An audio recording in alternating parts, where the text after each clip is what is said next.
A última vez que a gente viajou até essa cidade distante, abandonada, talvez pelo mundo externo, mas que se manteve viva dentro do seu próprio ciclo, Egebó teve a sua rotina pacata mudada a partir do desaparecimento de uma criança e uma pequena revolta popular por conta dos resultados não tão imediatos assim da polícia local. O problema é que os eventos eles se desenrolaram tanta velocidade, talvez Paulo sequer imagine que ele pudesse estar naquela situação. E sendo a vida como ela sempre tem sido há tanto tempo, ele consegue sentir que a sua mente já não é mais a mesma. É como se tivesse sempre alguém olhando ele atrás do ombro. A cena de ter visto seu companheiro de trabalho de tantos anos totalmente dilacerado e dizendo coisas confusas e desaparecendo de seus braços, o fez repensar sobre o que realmente é mistério, o que é real, o que é palpável. E muito pouco sobrou, que antes era uma sanidade exemplar até de um homem que, apesar das brincadeiras e das coisas que rolavam naquela cidade, sabe que nunca mais vai ser o mesmo depois de ter visto outros moradores serem dilacerados da mesma forma, assim que dois estranhos chegaram em sua cidade. A cena de violência foi tão rápida, foi tão avassaladora, e Frederico também não ficou imune. Depois de ter encarado a sua doença, achado que teria saído mais forte do que nunca, tido acesso a textos, livros de ordens ocultas que a maior parte das pessoas sequer sonha, de conhecer lendas e ter recebido a promessa de poder fazer maravilhas quando descobrisse fórmulas secretas de lugares conhecidos como zonas de poder. Ele percebe que talvez o oculto e as coisas inexplicáveis não sejam assim tão milagrosas, mas um caminho sem volta o abismo e o desespero. Depois de finalmente encontrar as águas curativas, ele foi jogado no meio de uma selvageria que fez com que ele ficasse paralisado quando conduziu pessoas inocentes, que por um momento ele acreditou que deveriam saber com o que estavam lidando, notaram-se estarem tão no escuro quanto ele. E no caminho até a delegacia, era como se ele ainda conseguisse sentir os olhos das pessoas que ele encaminhou à morte, sempre atrás dele. Ele até evita fechar os olhos por muito tempo, porque ele começa a ouvir o coração bater de novo, mas agora com alguns ecos tão distantes, ele até desconfia se as pessoas ainda não conseguem ouvir essas pessoas gritando até agora. O único que parece ter a cabeça ainda no lugar, pelo menos por enquanto, é o policial Luizão. Estranhamente, ele viu aqueles augúrios da morte de seu pai, descobriu que ele já estava morto há um tempo, mas que, de certa forma, conseguiu permanecer nesse plano, pelo menos para encontrá-lo e fazer um último pedido ao filho. Apesar da notícia triste e difícil de digerir, algo que a gente não normaliza de um dia para o outro, ele sente uma estranha sensação de completude. Afinal, ele passou tantos anos afastado daquela cidade, achou que talvez seus pais tivessem alguma mágoa ou algum desejo de não vê-lo. Pelo contrário, eles pareciam saber exatamente o caminho que ele deveria trilhar. Apesar de tudo, ele sente que era exatamente o momento que ele deveria estar ali. Ele olha para as pessoas, aqueles estranhos antigos e o novo estranho que também acompanha ele para a viagem, e sentindo a brisa noturna depois de ter visto a sua vida por um filme, o que não foi a primeira vez que aconteceu em sua carreira de policial, ele respira o ar puro e se lembra da missão que ele ainda tinha que cumprir nessa cidade. Visitar o túmulo de sua mãe. Por fim, o trio viu o garoto que sobreviveu correr até se perder no meio da penumbra. Sentiram o pesar do evento quando passaram em frente à missa que rolava na igreja. As pessoas que oravam pela vida daqueles que apenas eles três sabiam que já não estava mais nessa terra. Por fim, finalmente chegaram à delegacia. Encontraram a Berta e uma mulher estranha que já tinha procurado por Federico na cidade de Lagoa Grande sorri para eles.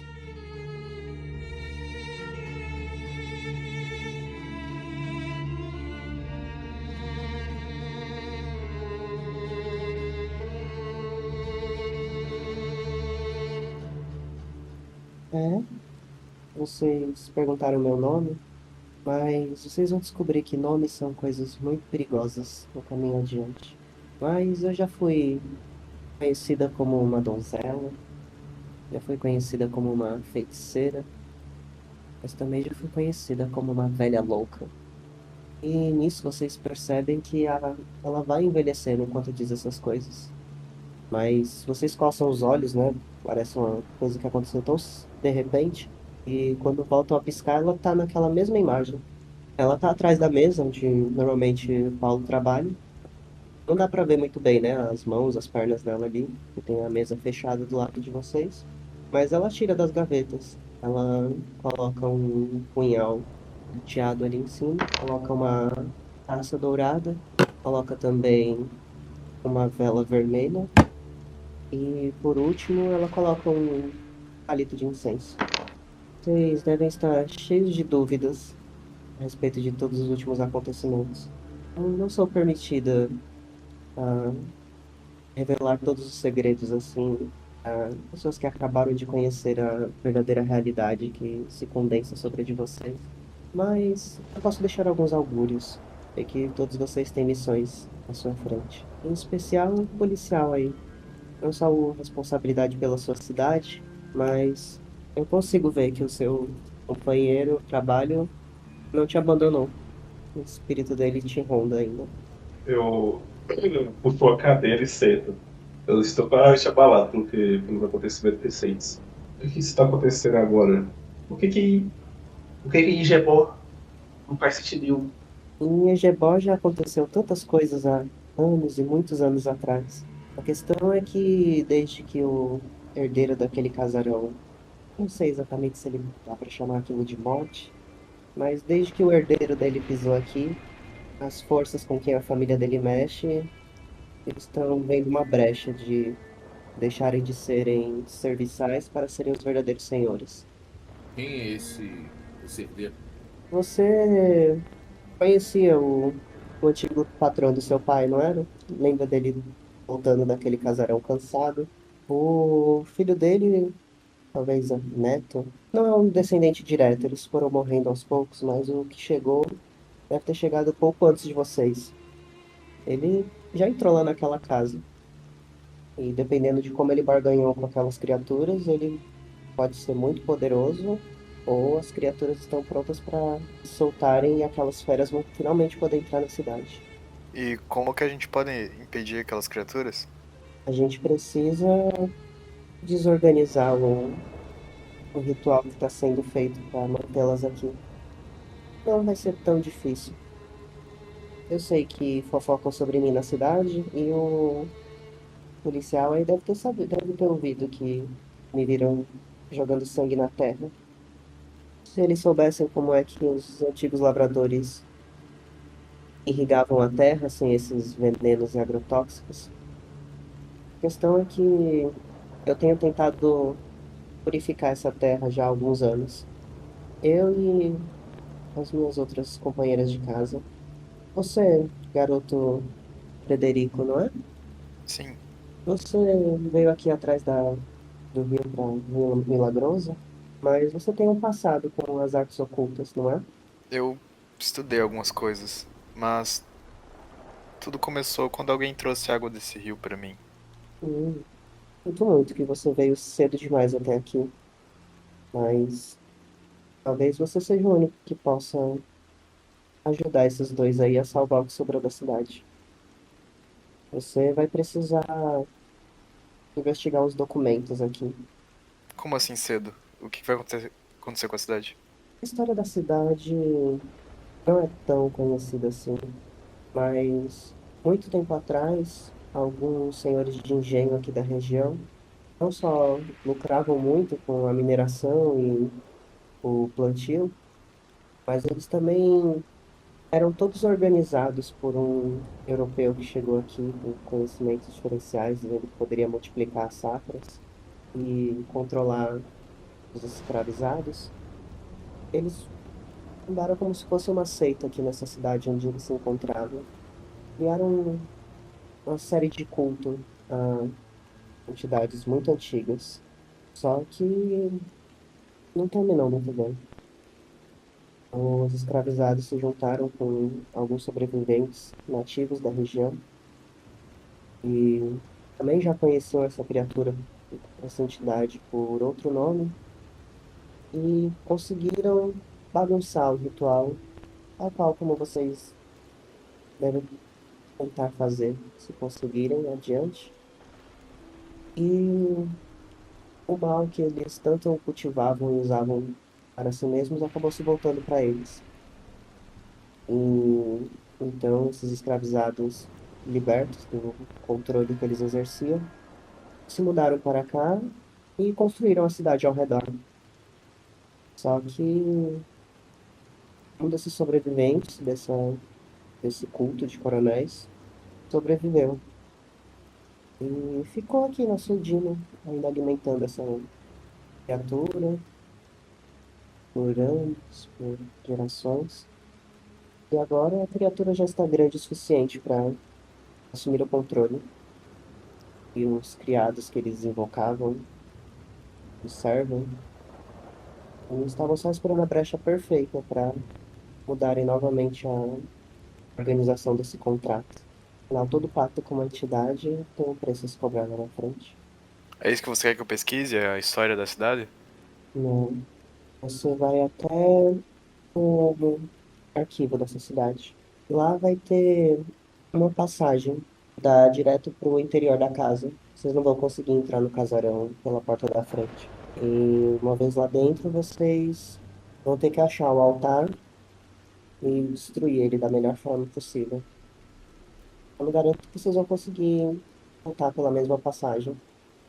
Algum de vocês quer desistir? Preciso visitar o túmulo da verdade. Não é como se tivessem muita escolha. Aqueles cães que estão lá fora são obra deles, então, mesmo se fugissem, vocês iam sobreviver.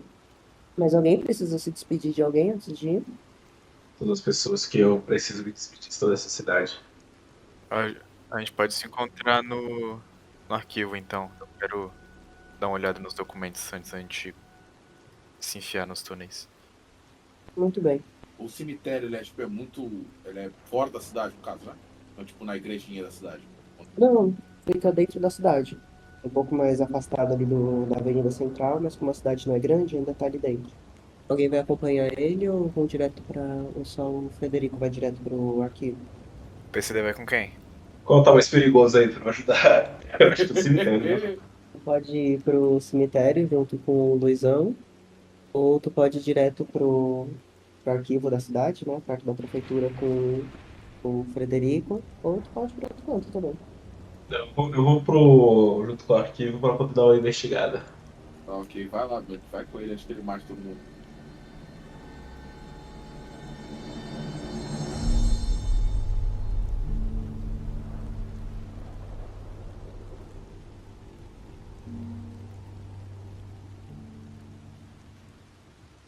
Então vocês se separam, começando pelo Luizão. A cidade, a estrutura dela não mudou muito desde quando você era criança. Ainda segue sendo três avenidas principais, né? Como se fosse um T. E mais outras duas ruas paralelas à base do T, né? E você sabe que depois da igreja, né? Que fica bem no meio é onde começa esse Tzinho. O cemitério fica logo depois, seguindo a Avenida Norte. Você vai ver uma escola. Depois vai ter o espaço se fosse uma praça, sempre tem uma feira. E logo depois tem um asilo, e atrás do asilo tem o cemitério. A maioria da população está dentro de casa, né? Mas você passa ali de novo pela igreja e consegue ver, né, que aquela missa pelas pessoas que ainda estavam orando ali pelas pessoas que você viu morrer, Eles ainda estão ali, tipo, não souberam da notícia, né? Então eles ainda estão ali orando pela alma daqueles que já se foram. Eu consigo, tipo, reconhecer alguém? Alguém que, tipo, nem que seja velho, mas que eu saiba quem é, o nome, essas coisas. Ah, alguns sim, tem muitos ali que só estão bem mais velhos, né? A maioria. Mas você consegue reconhecer alguns, assim, pelo menos de lembrar mais ou menos o nome, de ter lembrado, assim, de algum ali parecer muito com alguém que você estudou, ou alguém parecer muito com algum adulto que você conhecia, que agora ele tá todo enrugado. Pô, eu queria tentar falar com alguém que reconheça e tal. E quando você se aproxima ali da igreja, né, onde eles estão, ela não é tão grande assim. Ela tem aquela capela bem aberta, onde tem uma praça em frente, né? E aí tem a primeira capela onde as pessoas estão ali velando, com um altar ali com a imagem de Cristo e um púlpito e algumas blocos de madeira, né? Mais ou menos são duas fileiras ali, de cada uma ali com 5 bancos. E atrás da capela tem como se fosse um prédio um pouco maior, onde os padres e as freiras moram, e duas torres, uma de cada lado, né? Que a gente não sabe exatamente, as pessoas não sabem exatamente o que acontece lá, né? Só mesmo os residentes ali da igreja. E você vê que as pessoas estão ali, todas de olhos fechados, ajoelhadas, fazendo suas preces ali, quase que sussurrando sobre ali as luzes de velas. E o padre fica ali no meio, né? Só com as mãos estendidas e de olhos fechados também. Você vai interromper a oração de algum deles? Eu vou me aproximar, assim, com calma do padre. Padre, não preciso conversar com o senhor. Ele toma um susto, assim, fala muito concentrado. Você vê que ele olha para você assim de cima a baixo, mas não te julgando, mas com um olhar de compaixão. Ele, Luiz, meu filho, quanto tempo não o vejo? Você chegou hoje na cidade? Sim, cheguei e tento chegar com péssimas notícias. Tudo bem, tudo bem. Vamos só sair aqui de perto dos outros fiéis. Ele te conduz para uma portinhola lateral ali do altar e vocês estão meio que dentro do cercado da igreja, né? Você consegue ver que o prédio que tem logo atrás da igreja tá mais ou menos a poucos metros, né? Então, tipo, tudo é um gramado e tem uma estradinha de pedra. Mas você vê que tem algumas luzes acesas lá dentro, né? Tinha algumas pessoas lá no interior fazendo alguma coisa. Mas vocês estão ali num momento mais sozinho, um lugar mais semi-escuro, assim. É, pois não? E que notícia seria essa? As pessoas que saíram para caçar os assassinos, eles não vão voltar. Eles esbarraram com os assassinos e bom, a cena não foi bonita. Assassinos? Mas como assim, meu filho? Saíram quase 15 pessoas daqui. Como... Quantos assassinos são, pelo amor de Deus? Eu não sei, mas não são só assassinos, são monstros. São coisas arrepiantes que eu quase morri. Meu filho, isso não é uma coisa que se diga. As pessoas ali estão preocupadas. O que que tá afligindo a sua alma para dizer coisas tão horríveis assim? Meu padre, eu não sei. Eu queria contar para o senhor, para o senhor saber e poder acolher as pessoas quando elas descobrirem isso. Mas, meu filho, como você pode imaginar que eu receba uma coisa dessa? Um garoto que via anos atrás, mal chegando na cidade, a primeira coisa que me diz é essa: você não está perturbado por nenhum tipo de. Deixe-me orar por você. Não, eu não quero coração. Eu quero só que o senhor me mostre o túmulo da minha mãe. O senhor pode ou não acreditar nessa informação, mas eu tenho muito mais coisas que resolver. Meu filho, eu preciso acompanhar os fiéis que estão ali velando pelos seus companheiros, que saíram nessa busca pelo menino desaparecido. Mas você vai encontrar o túmulo da sua mãe da mesma forma. Ele não está muito distante, não. Você pode entrar no cemitério. É logo uma das primeiras covas. Muito bem cuidado. Espero que o senhor saiba o que fazer com essas informações. Ah, meu filho, que alma perturbada. Mas vem à igreja amanhã, eu poderia orar por você. Se a gente sobreviver até amanhã, e rezar pela sua alma também, senhor. Meu filho, siga seu caminho. Preciso acompanhar a missa. E tente acalmar seu coração e não diga coisas tão absurdas assim.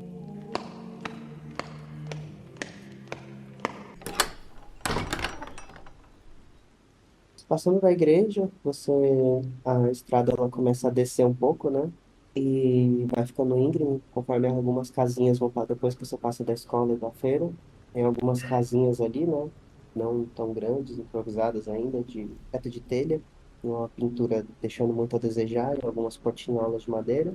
E aí tem um casarão não tão grande assim, um andar em cima, uma pequena varandinha assim, com algumas flores muito bem cuidadas. Mas o casarão em si precisa de muitas reformas.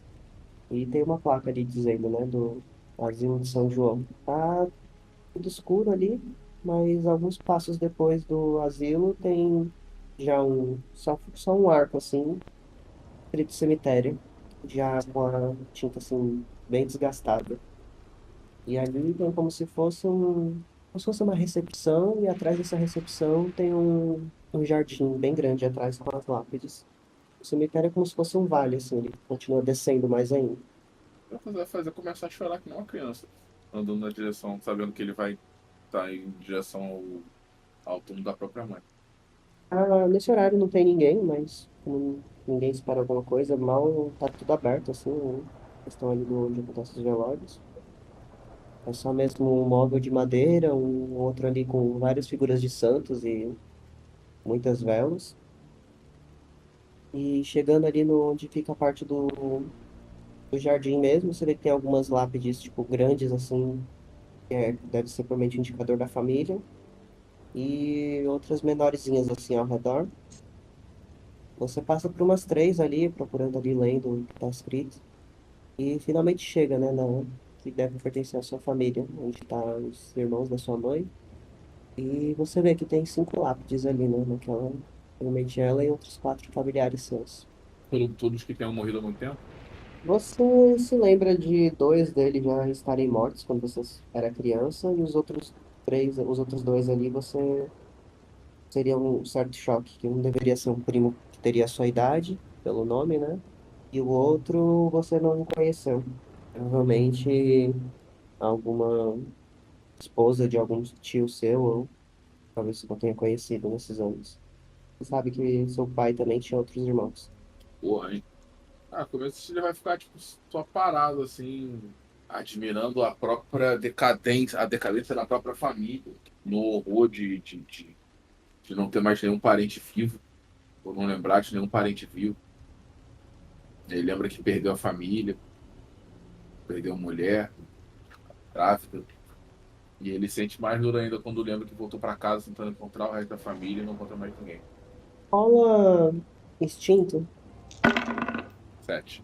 nesse momento de tristeza ali, de contemplação, você tem um pequeno lampejo de consciência, porque quando você olha para aquelas lápides ali, né, você nota que no túmulo onde estaria a sua mãe, né, ele, diferente dos outros, ele tem algumas flores frescas ali, né, mas entre elas, no meio delas, tem uma única vela branca. E quando você olha com atenção, você vê que está sendo tipo uma fumacinha, como se ela tivesse sido apagada recentemente. Vai investigar para ver se tem mais algum outro sinal de alguém de ter passado por ali recentemente. Faz um teste aí de raciocínio ou de investigação. Hum, Nos seus tempos já de perícia e os seus anos como policial, te fazem começar a buscar pistas no ambiente, né, que indiquem a presença recente de outras pessoas. Só de olhar o movimento da grama pisada ali ao redor, você consegue notar que a grama ainda está fresca, né, falando como ela foi pisada. E olhando ali ao redor, você não consegue enxergar ninguém ali próximo, escondido, mas você tá ali sozinho, né? Então você respira fundo e fica olhando nos lugares onde daria para se esconder. Se eu consigo pegar alguma dica a partir dessa grama pisada, se eu consigo achar alguma coisa assim que me indique de onde veio esse movimento. Sim, você vai traçando ali na sua cabeça os possíveis trajetos, né, que a pessoa pode ter feito a partir daquele rastro de grama e vai olhando ali à sua volta, até que você olha em direção ao asilo, né? E você vê como se fosse uma janela fechando bem na hora quando você olha. E quando você olha para a direção, você vê que tem ali alguns galhos retorcidos, algumas coisas ali. E o teu raciocínio te diz que pela, pela direção da trilha, e a barulho, a proximidade, para aparentemente quem estava ali se escondeu ali. Pô, vou sair correndo na direção do asilo pra tentar encontrar quem é aquela pessoa ali que tava me observando. Safado, cara de pau. Caramba, Ai, caceta, pá. você corre em direção ao asilo ali, pula uma grade que separa ali, né? Bem baixinho. Pisa ali em algumas flores, alguns arbustos ali que são cultivados. Pega ali a mesma rota de destruição que o fugitivo acabou de fazer. E quando você se aproxima da janela que ele deixou atrás de si, você consegue ver ele deixou um chinelo no meio do trajeto. Consigo ver mais ou menos o tamanho, se é um pé grande, um pé pequeno. Ah, é um 38. Mas é uma Havaiana assim, toda fodida já. Aquela que tá toda comida no calcanhar. Virei novela, porra! Quem é você? Você vê que uma luz se acende ali mais pra parte da frente do asilo. E você vê uma mulher sair dali de dentro, olhando assim. Quem tá aí? Sou Luizão, policial. Preso de informações. Ela acende ali um candeeiro do lado de fora. Cadê você? Se apresenta. Ela que é policial, mas fica escondido. Ele sabe, é sombra, se você parecer mais com mulher, tu vai encontrar ela nela. Seguindo ali a voz e a luz que ela acendeu, né? Você só contorna ali a casa e você reconhece ela, tipo, não era nenhuma amiga sua assim, mas estudaram juntos. Ela deve ter mais ou menos a sua idade, o rosto parece familiar, ou talvez porque ela deve parecer muito com a mãe dela, você deve ter visto anos atrás. Ah, uma mulher com a roupa bem simples assim, ela tem assim um pescoço bem grosso, o rosto bem redondo, baixinho, cabelo preso assim. Luizão, Luizão.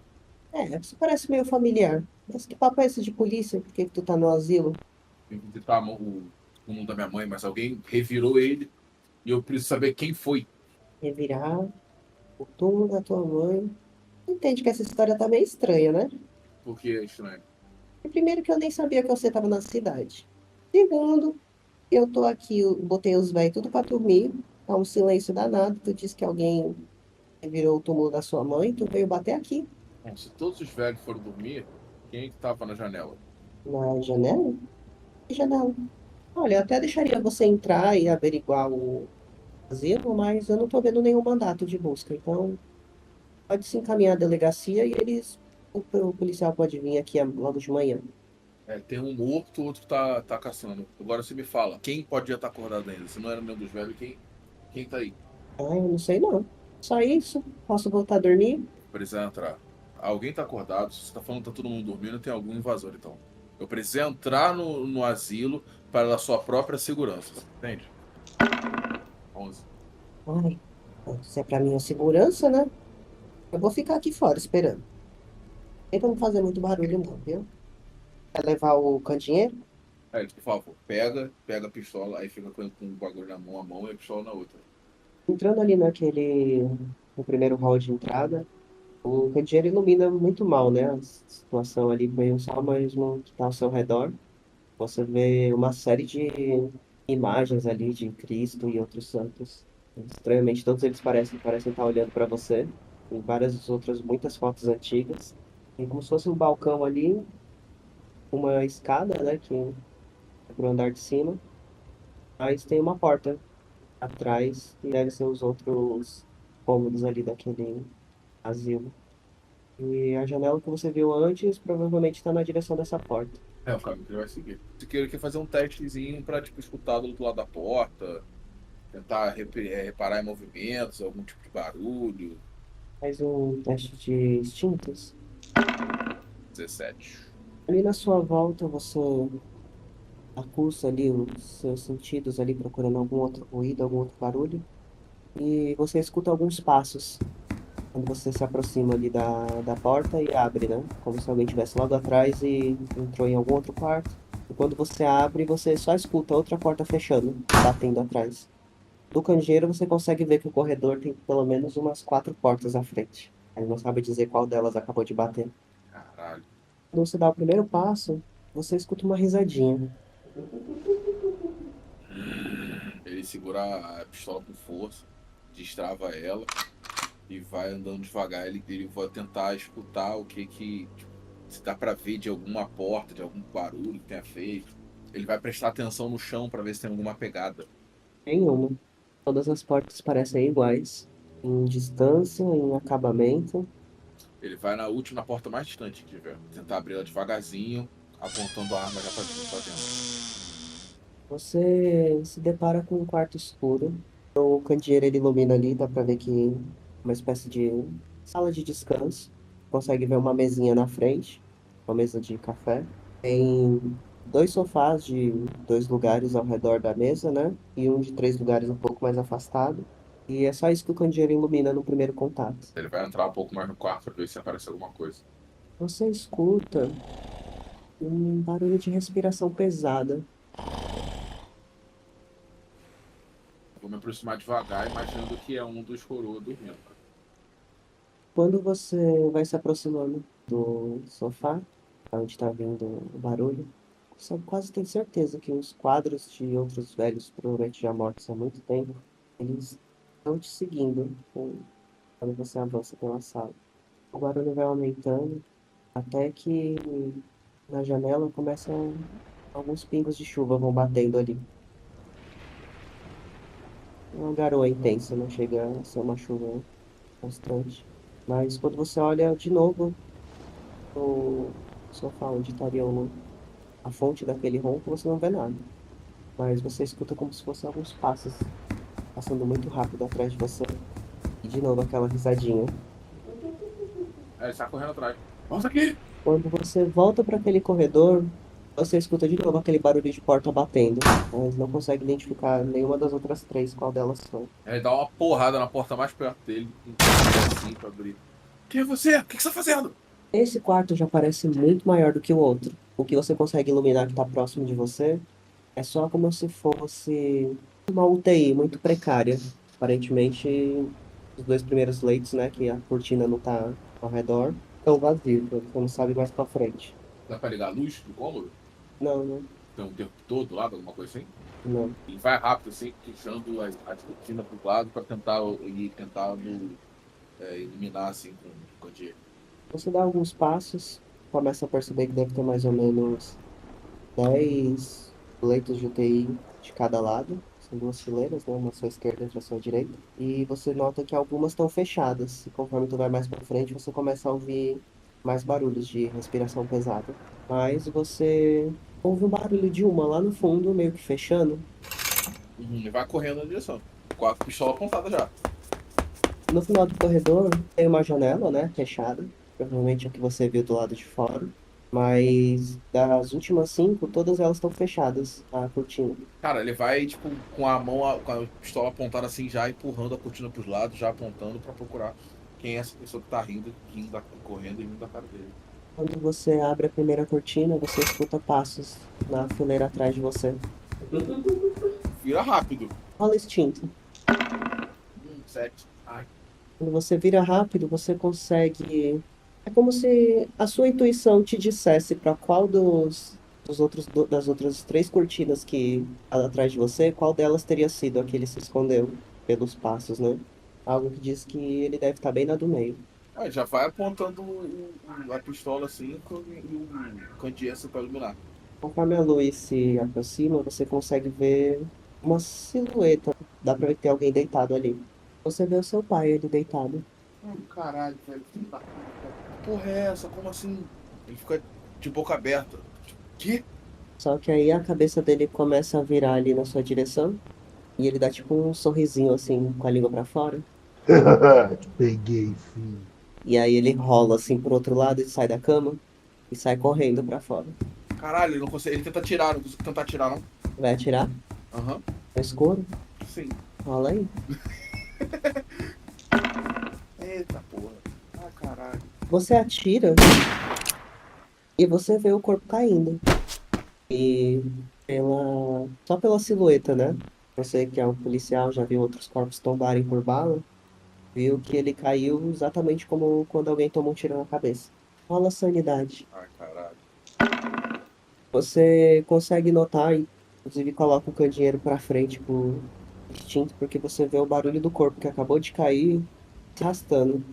E ele vai pra debaixo de uma das camas, como se fosse um animal rastejante.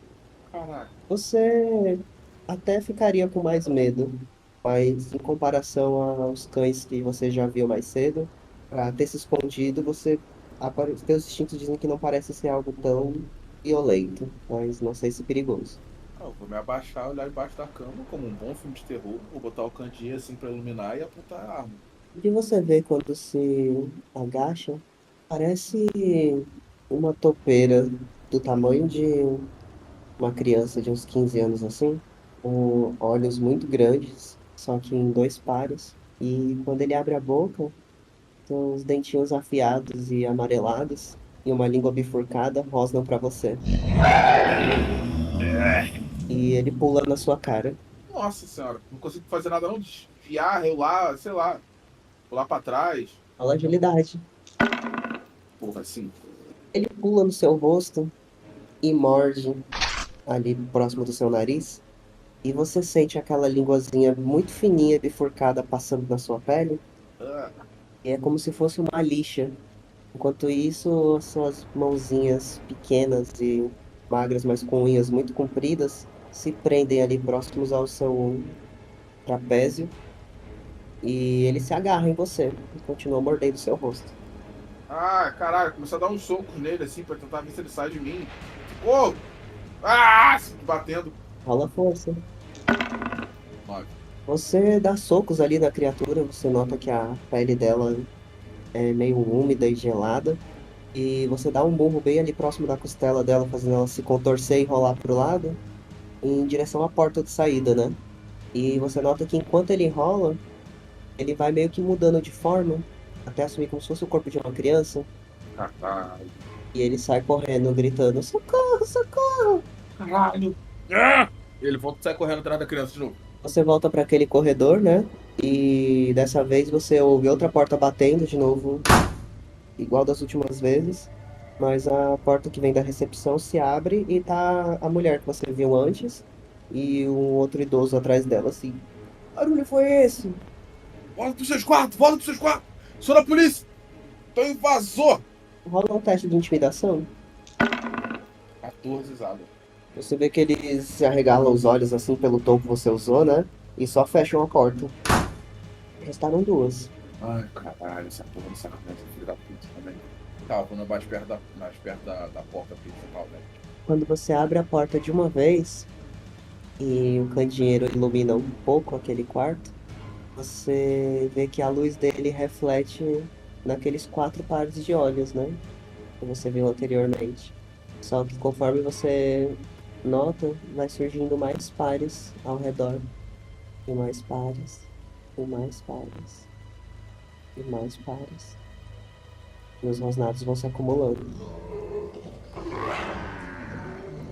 Caralho. Pô, vou pegar o candidato e tacar no meio deles. Para o ímpar. Cara, porra, eu vou escolher ímpar dessa vez, vai dar parte, sabe? E aí? Não, é ímpar. Foi duas vezes que ele par foi ímpar. Agora eu escolhi ímpar, vai par, então eu tô entrando. Falei que era par, caralho. Eu sou um merda mesmo.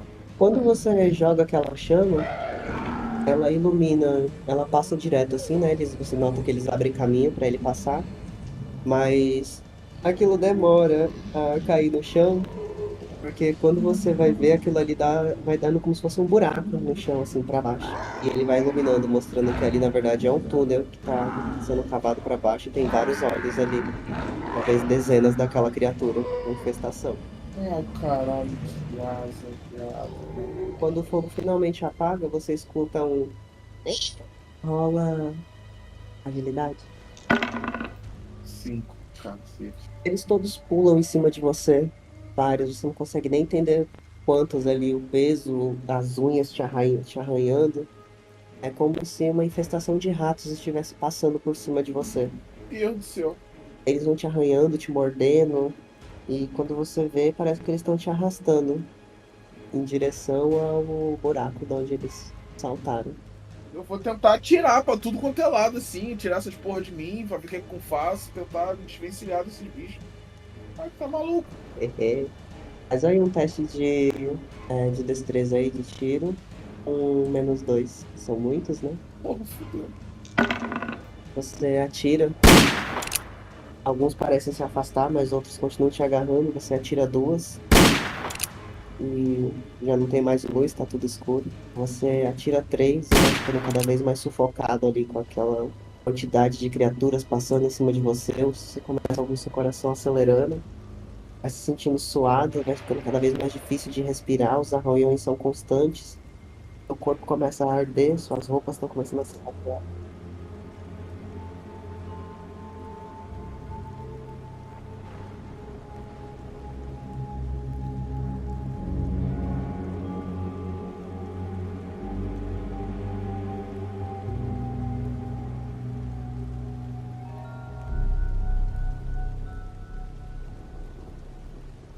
Enquanto isso, Frederico e Paulo Carlos. Passam ali pela. Não é tão longe da delegacia, tá? O arquivo. Eles passam ali pela prefeitura. Tem ali a igreja de longe, né? Conseguem ver ali o Luizão se distanciando. Parar ali dentro da igreja, mas eles seguem o caminho deles em direção ao arquivo, né? O arquivo é uma construção até que recente. Ele tem um pequeno prédio assim de 2 andares e é como se fosse só um retângulozão mesmo, assim, todo espelhado. O policial PCD, ele sabe que o arquivo foi construído há mais ou menos uns 5, 6 anos e ainda estão transferindo muita coisa para lá que ainda está na prefeitura e guardada no posto de saúde. Também tem parte do arquivo ainda. Mas ele sabe que pelo menos as coisas mais importantes e de gente mais rica, tá tudo lá. Ó, vocês estão na entrada ali, na porta do arquivo. E aí, espertão, o que você tá querendo olhar aqui? Bom, pra começar, tudo que aconteceu nessa cidade. Bom, eu acho que não aconteceu muita coisa não, mas acontece. Eu vou em frente dessas portas, já tá. A gente consegue entrar sem problemas? Tá trancado. Eu consigo forçar as portas? Pode tentar. Eu vou olhar em volta se tem algum pedaço de pau, algum par de ferro que eu consigo pegar e forçar as portas. Pode ser. Faz um teste de força. Agora. Você consegue ali, sem dificuldade. O Frederico olha assim, parece até que o policial já tem experiência em fazer isso com a facilidade que ele abre ali aquela tranca. Já fez isso antes? Eu vejo a surpresa nos olhos dele e falo assim: ossos do ofício, né? Nem todo bandido fica dando sopa pela rua. Entendi. Eu pensei que aqui fosse mais seguro. Todo lugar tem bandido, rapaz. Até esse fim de mundo. Bom, minha vez de trabalhar. Daí eu entro.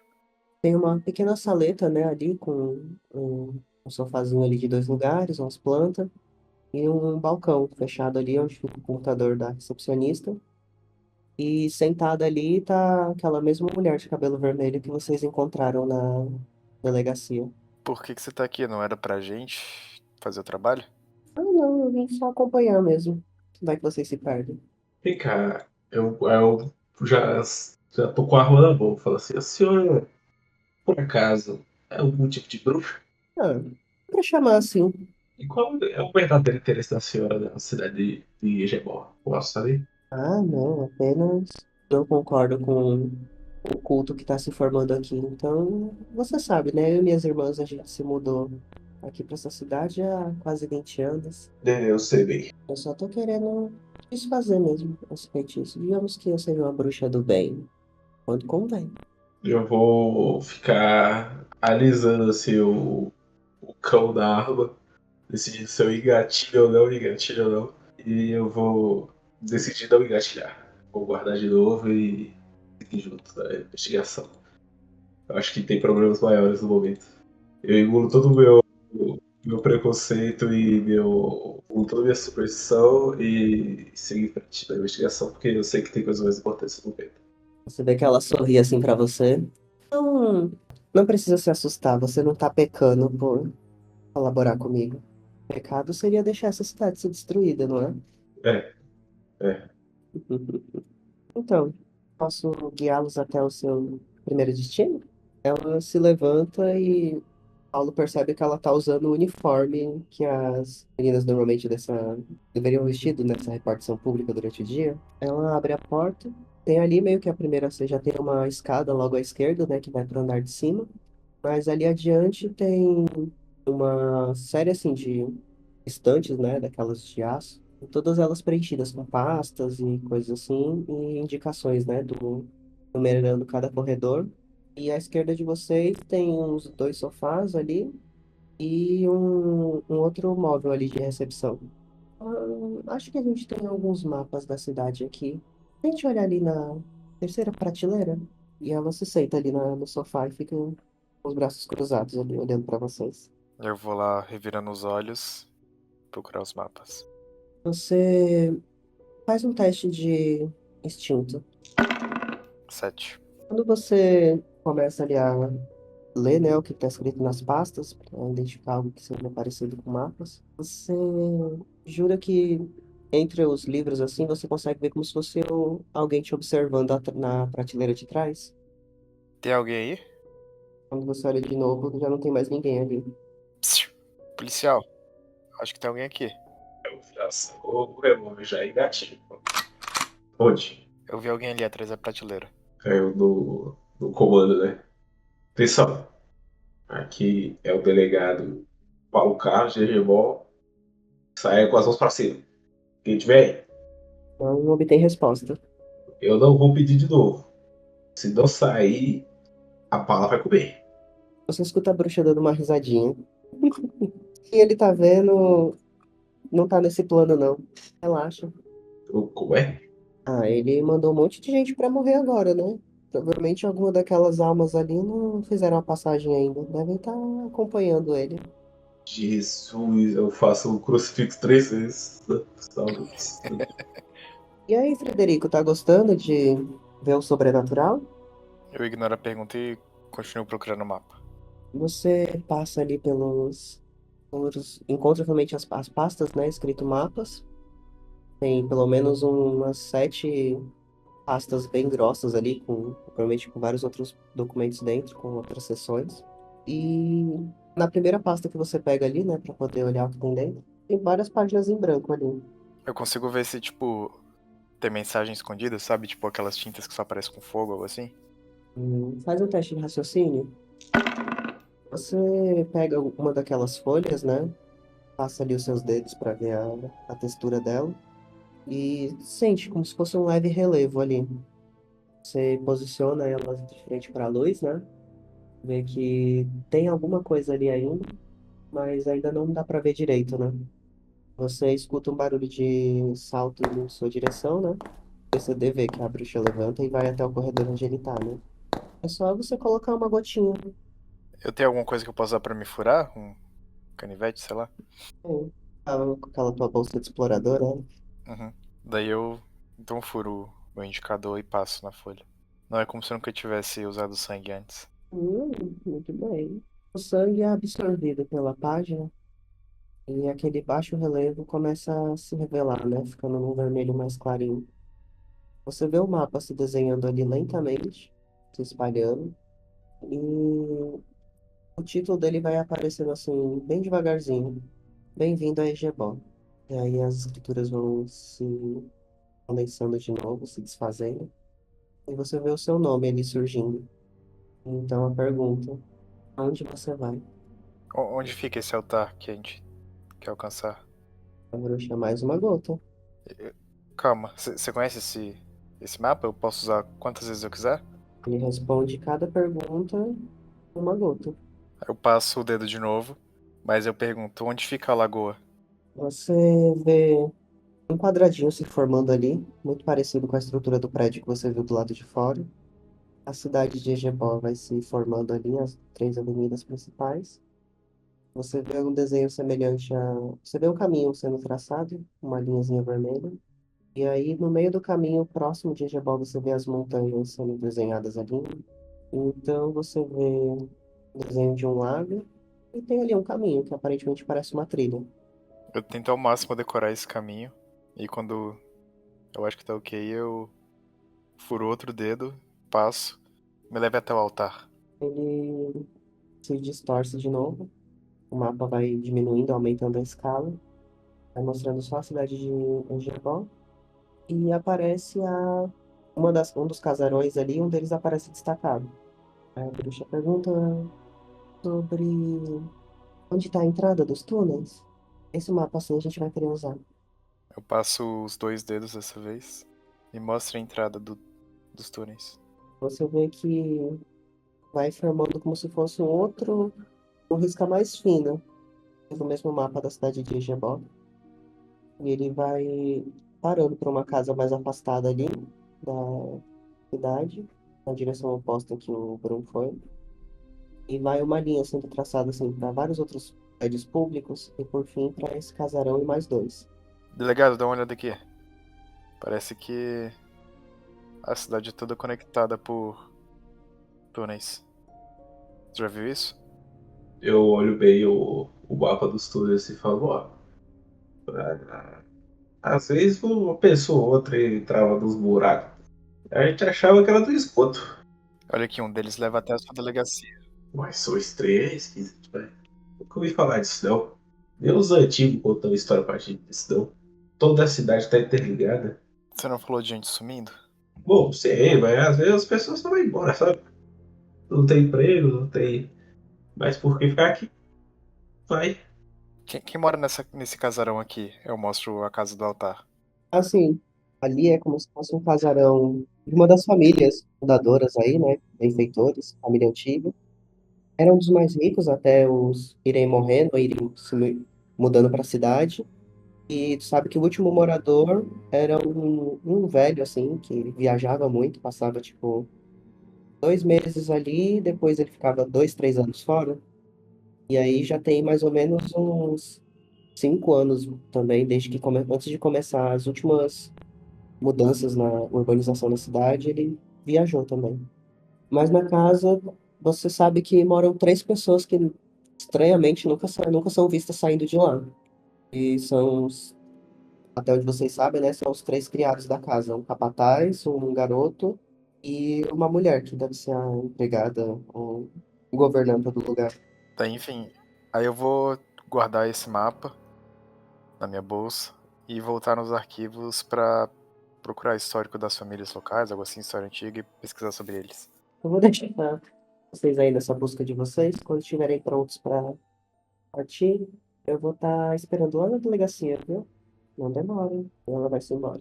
Eu volto a pesquisar sobre a história de Egebó pra ver se eu encontro algum evento sobrenatural que aconteceu antes. Faz um teste de pesquisa. Você vai olhando ali Abre ali o computador da recepção, né? Para fazer as primeiras pesquisas. Vê o que eles têm de arquivo ali do jornal da cidade.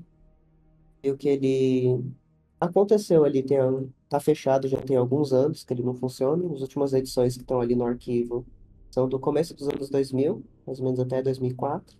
E depois ele vai indo mais antigo até os anos 80.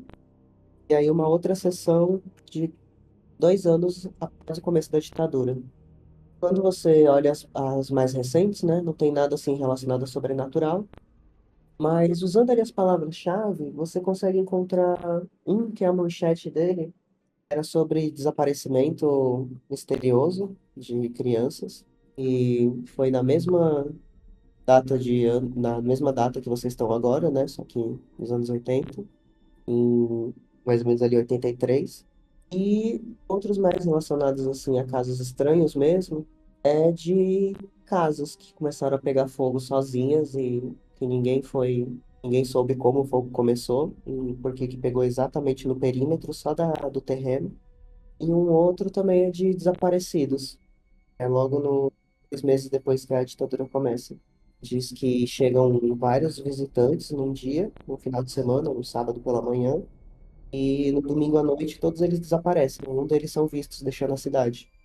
Ninguém simplesmente viu eles. Olha, parece que a cada 20 anos, mais ou menos, as pessoas começam a sumir aqui em Egebó. Daí, continuando a pesquisa, aquelas casas que pegaram fogo, eu consigo descobrir quem morava nelas, algo assim? Você levou o mapa com você, né? Que você acabou de ver ali, só enrolou. Você abre ele ali de novo, vê que ele ainda tá da última forma que ele ficou, né? Desde a última pergunta. Olhando mais um pouco ali, cruzando outros dados das notícias, né? Como você vê ali das fotos que foram feitas nos anos 80. É um dos 3 casarões que você tá vendo aí, onde o foco começa. o primeiro desaparecimento próximo, né? Do último desaparecimento. E o outro, que foi logo depois da ditadura, você vê que é o outro casarão. Então, dos três que tá ligado, né? Só o mesmo que vocês viram onde fica o altar que não sofreu esse incêndio espontâneo. Os três eram dos Rodrigues ou só um deles? E se tu mostrar pro PCD, ele, assim, por olho, sabendo assim, conhecendo onde fica, né? Esses cantos na cidade, ele sabe que esse era dos Rodrigues, né?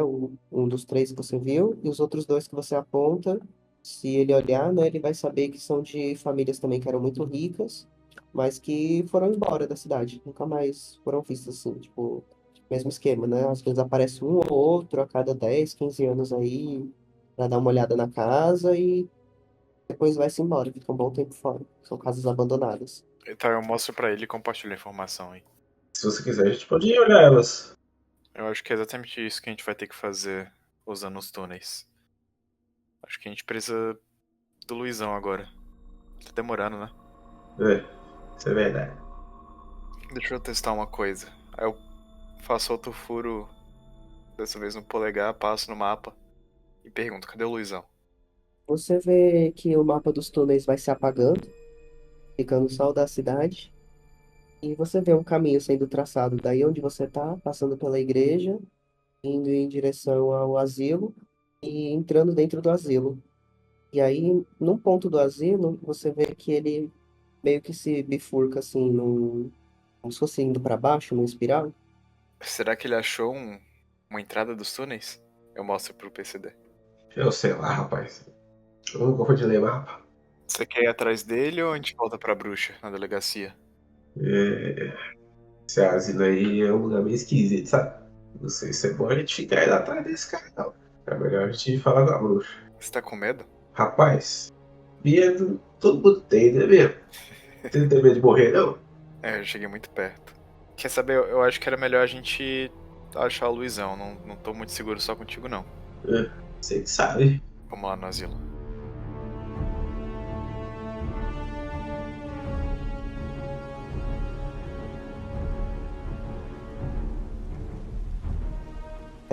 Vocês saem ali do arquivo, né? Voltam ali para a avenida principal, passam ali pela igreja onde ainda tá rolando a missa e vão descendo ali em direção ao asilo. A avenida vai meio que indo para baixo, assim, como se fosse uma pequena ladeira aos poucos, né? Vai declinando. E aí, antes de virar um vale mesmo, que é o cemitério em si, tem um casarão não tão grande assim, né? Com andares em cima. E você vê que a luz da frente está acesa. E tem uma mulher e um idoso ali meio que preocupados, sentados. Você faz as honras, senhor delegado? É, acho que eu posso. Vou pra cima devagar assim. Boas noites, pessoal. Eles, ai, graças a Deus, minha Nossa Senhora, ainda bem que você chegou, seu Paulo. Ainda bem. Ainda há pouco entrou um moço aqui dentro, alto, forte, assim, com a cara de emburrado, e falando que era o tal do Luizão, Luizinho, sei lá. E ele, Taura, começou a gritar dizendo que era policial, disse que tinha alguém aí dentro, invadiu o asilo, e eu tô aqui morrendo de medo, porque tem uns velhos dormindo lá em cima, e eu ouvi barulho de tiro e eu tô com medo, eu sou policial. Bom, eu acho que agora vocês podem ficar tranquilos. Eu sei quem é que vocês estão falando aí. Ele. Eu acredito que ele tem más intenções, não. Mas eu ouvi barulho de tiro. Quem é que atira no asilo, cheio de velho? É, isso pode acontecer. Quanto tempo que ele já tá aqui? E pra onde ele foi? Olha, tem uns 5 minutos que a gente ouviu o barulho do tiro e depois um silêncio. Tá certo. Vocês fiquem aqui, viu? A gente vai resolver isso agora. Eu aceno pro Federico me acompanhar e vou em direção aonde eles apontaram. Primeiro tem como se fosse uma recepção ali, né? Um hall. E tem uma mesinha de centro, uns 2 sofás. Uma escada logo próximo de vocês e uma outra porta, né? Que vai mais para dentro. Passando dessa porta, vocês têm como se fosse um corredor. As 2 portas mais do fundo, próximas da janela, estão escancaradas. E as 2 mais próximas estão fechadas. Cada um de vocês rola um teste de instinto. Vocês só escutam mesmo as batidinhas da chuva, a garoa caindo ali começando a cair de novo. E as 2 portas fechadas ali próximo e as 2 de trás mais abertas. Ih, delegado, pra onde a gente vai? Bom, se você viu ele descendo uma espiral, ele deve estar indo pra baixo, né? Vou procurar as escadas. Assim, do que tu conhece o prédio, né? Tipo, ele só tem um andar pra cima, que vocês passaram atrás, a escada pra cima, e esse outro corredor aí, com essas 4 portas. Duas mais próximas da janela, que estão abertas, e duas próximas de vocês, fechadas. Eu vou apontar pra ele pra gente abrir cada um de uma vez. Te dou cobertura. Eu te dou cobertura, pode abrir. Eu que tô armado, eu sou idiota. Eu que tenho que dar cobertura. Eu puxo a minha pistola, mas eu abro. Para o ímpar. Par. Você abre a porta bem vagarosamente e você vê uma sala com vários quadros, né? Tipo, na parede, algumas pinturas, algumas fotos. Só que no meio dessa sala tem como se fosse um buraco enorme, ocupando quase o terreno todo para baixo. Achei a escada, seu delegado. Eu puxo minha lanterninha e tento iluminar lá embaixo. E ver se tem uma forma de descer sem ser caindo.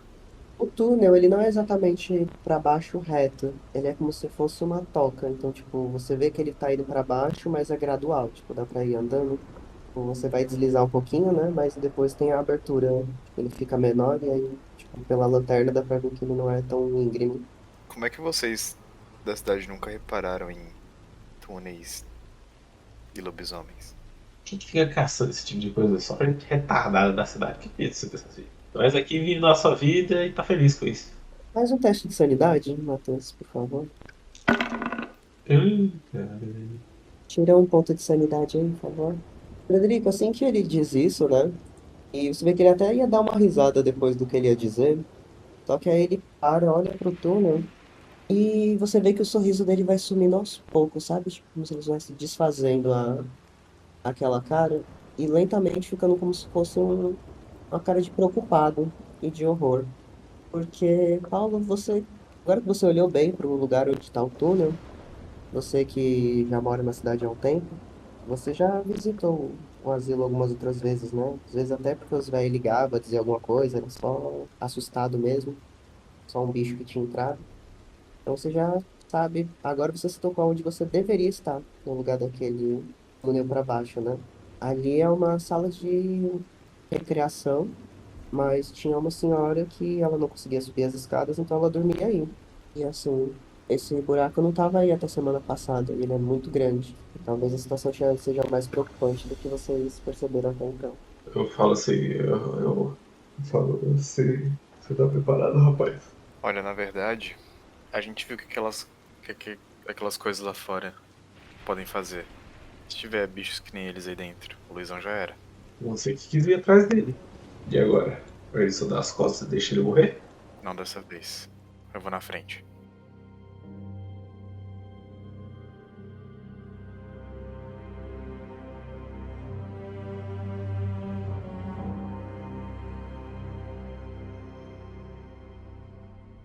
Matheus, para o ímpar. Pá. Vocês escorregam ali um pouquinho, né? Para pegar a primeira parte íngreme e chegar até a entrada dessa toca. De perto dá pra ver que dá mais ou menos, ela é larga, né? Tipo, não é mais alta do que uma porta comum, mas dá como se fossem duas portas, uma ao lado da outra. Frederico mostra ali a lanterna, né? Dá pra ver que ele é só uma escavação de terra mesmo. Mas o estranho é que a partir desse formato de duas portas, né? Já não parece uma escavação tão abrupta, tão violenta. Parece algo cavado com cuidado até. E vocês vão dando os primeiros passos, vão entrando ali, passando por aquele corredor. Aos poucos, o que estava atrás de vocês vai se perdendo na escuridão e vocês só conseguem ver o corredor à frente e o corredor atrás. Até que finalmente dá para ver uma escada e o corredor descendo. Só que parte dessa escada tá, tipo, alagado, não dá para ver o final. E passando a lanterna para cima, dá para ver que tem como se fosse um túnel muito estreito indo para cima. E tá meio que pingando água de lá. Quando o PCD olha para aquele buraco ali, algo diz para ele que aparentemente deve estar vindo lá de fora, já que você estava chovendo, né? E a água tá gotejando dali, como se fosse uma calha. A gente consegue ver algum rastro no chão? Consigo identificar algum sinal de que o Luiz passou por ali? Não, porque o chão ele só tá muito bem cavado e as escadas que vão descer, essa parte de escadaria que vai descendo, né? Ela tá meio escura também, não tem nenhum tipo de pegada, só tem o túnel pra cima e a água lá embaixo. Me dá pezinho, deixa eu ver o que tem lá em cima. Beleza. Lá de cima você vê uma calha, né? Então você vê que tem como se fosse um fiozinho de água escorrendo constantemente. E quando você coloca a lanterna, vê que ele realmente tá indo pra cima ali, né? Mais ou menos a distância do que vocês acabaram de descer. Não é tão longe assim. E você sente como se fosse um ventinho no seu rosto, então quase como se fosse uma saída de ar também. Mas é um túnel que a gente consegue passar? Não, ele é como se fosse um cano, uma calha para escoar a água do teto da casa pro chão. Uhum. E a água tava meio tranquila, né? Só que aí de repente a velocidade dela começa a aumentar. Não chega a ser muito, mas aumenta a velocidade que a água tá caindo. Talvez a chuva lá fora esteja ficando mais forte. Se a gente ficar aqui, a gente pode acabar afogado. Eu pego o canivete de novo, enfio na mão com força, passo no mapa e pergunto: cadê o Luizão? O mapa, aquele ponto onde estava o espiral, ele se abre num corredor e esse corredor vai ficando, vai ocupando o mapa inteirinho. E aí onde tá as escadas, você vê que tem como se fosse uma parte circular. E aí tem um ponto bem no meio. Como se ele estivesse lá embaixo na água? Isso. O Luizão tá lá embaixo, Mais pra baixo ainda? lá na água. É, Se eu descer, eu vou molhar meus equipamentos, eu não posso entrar lá. aí. Beleza, eu vou na frente. Deixa suas coisas comigo enquanto você mergulha. Tem alguma coisa que eu posso usar de arma na água? Se um pedaço de pau ou qualquer coisa, uma pedra? Só tem o canivete mesmo. É, o policial se prepara ali, né? Vê que tá escuro o lugar onde ele tá indo mergulhar. Ele vai ali descer na escada, a água vai subindo, tá gelada. Até que chega o ponto onde ele vai descendo os degraus e a água começa a ficar mais alta do que ele. Ele não sabe o quão fundo aquilo parece ser. Ele dá duas braçadas para frente. Federico ilumina ali de cima, né? Ele nota que a água tá meio escura, mas talvez por ele não conheça. Ele vê o Paulo dando duas braçadas, então ele é puxado para baixo, subitamente.